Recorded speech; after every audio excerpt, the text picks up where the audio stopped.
दर्द हर किसी को है बिहार में, चाहे वो या चाहे खैर। एक जगह हो तो कहें सखी, दर्द उधर है तो इधर भी होता है।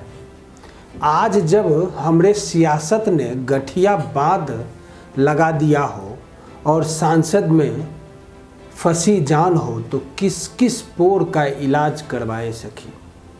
अपने बिहार में राजनीतिक परिवर्तन चक्र तीव्र गति से घूम रहा है। सामाजिक स्थिति बहुत तेजी से बदल रही है। ऐसे में हमारा समाज एक विचित्र सी झंझावात में फंसा हुआ दिख रहा है। बाह्य रूप से चारों ओर भौतिक एवं आर्थिक प्रगति दिखाई तो दे रही है। सुख सुविधा के अनेकानेक साधनों का अंबार लगता भी जा रहा है, पर आंतरिक दृष्टि से हमारा समाज टूटता और बिखरता जा रहा है। उसका राजनीति के प्रति विश्वास, समाज के प्रति सद्भाव और भविष्य के प्रति उल्लास धीरे धीरे समाप्त हो रहा है, ऐसा भी प्रतीत हो रहा है। अब तो समाज में चारों ओर आपसी सौहार्द, समरसता एवं सात्विकता के स्थान पर कुटिलता, दुष्टता एवं स्वार्थपरता की दृष्टिगोचर ही हो रही है।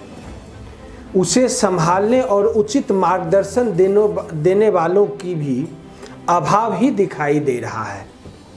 आज का राजनीतिक संदर्भ मानता है कि अगर आप लोगों के दिमागों में गलत चीज़ें नहीं भरते हैं तो आप उन्हें संगठित नहीं कर पाते, और अगर आप लोगों के दिमाग में सही चीज़ें डालेंगे तो वे अपने आप सक्षम हो जाएंगे। तब आप बेकार की चीज़ों को करने के लिए उन्हें संगठित नहीं कर सकते हैं। ये राजनेताओं का मूल मंत्र भी है।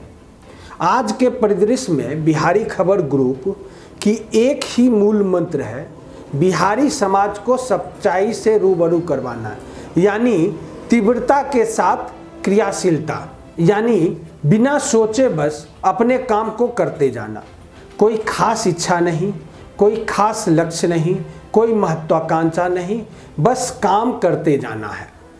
सच को सच कहना है, बिना डरे बिना ठहरे, वो भी पूरी जागरूकता के साथ। बिहारी खबर ने राजनीतिक ताना बाना के कई बसंत और पतझड़ को जिया और झेला भी है।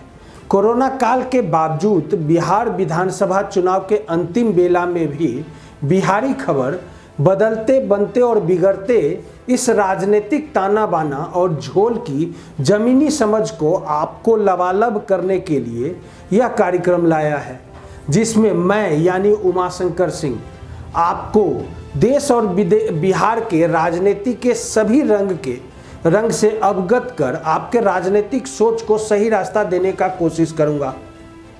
मेरा यह मानना है कि जिस आर्थिक सुधार का ताना बाना पिछले 2 दशकों से देश में बुना जा रहा है, उसके भविष्य को लेकर अब कई तरह के सवाल उठने लगे हैं।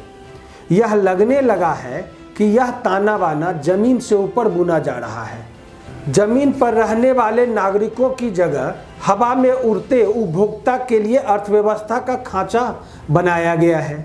जैसे आपने अभी अभी लखनऊ एयरपोर्ट को अदानी एयरपोर्ट बनते देखा है।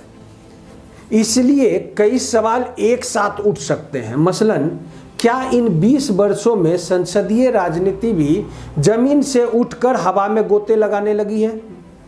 क्या लोकतंत्र का राग अलापती चुनावी प्रक्रिया भी लोगों के वोट से ऊपर उठ गई है?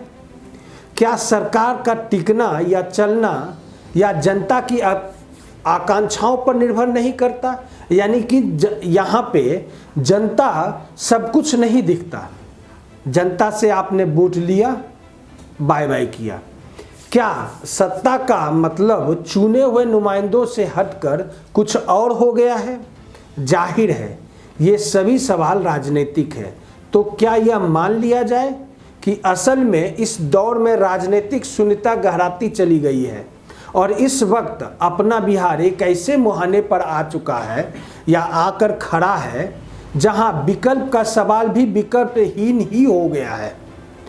उप मुख्यमंत्री हो या मुख्यमंत्री, चाहे जितने बेदाग दिखते हों, लेकिन क्या यह काफ़ी है इस बार चुनाव में कुर्सी पाने के लिए? क्या उप मुख्यमंत्री या मुख्यमंत्री को सिर्फ निजी दिखावे के ईमानदारी के दावों से ही आंका जाएगा?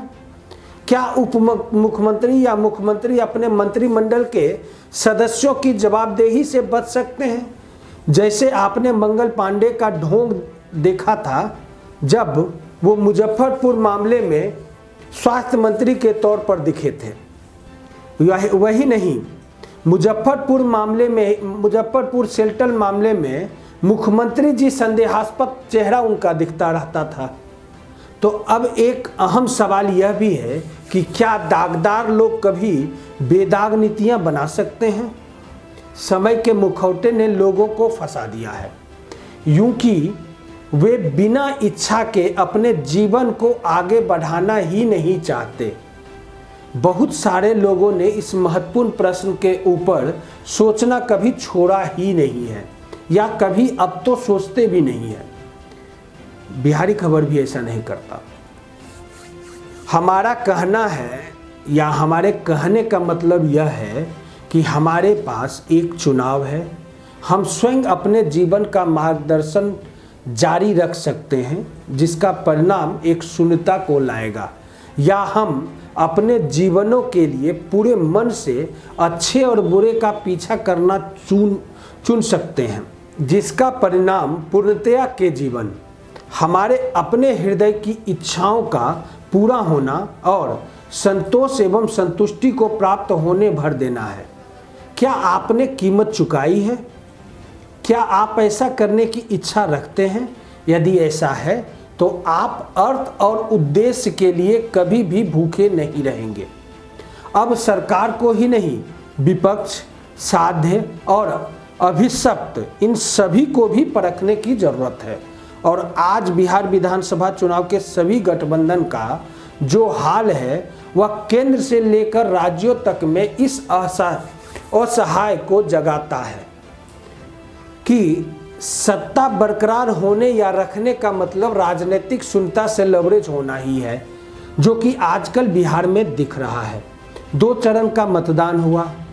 मतदान प्रतिशत पिछले के तुलना में 1-2% बढ़ा जरूर है, लेकिन दूसरे चरण में वो 6% का घटना एक अलग इंडिकेशन देता है। यानी कहने का मतलब ये है कि दर्द हर किसी को है।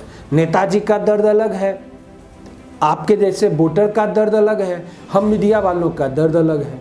यानी कह सकते हैं दर्द हर किसी को है बिहार में, चाहे वो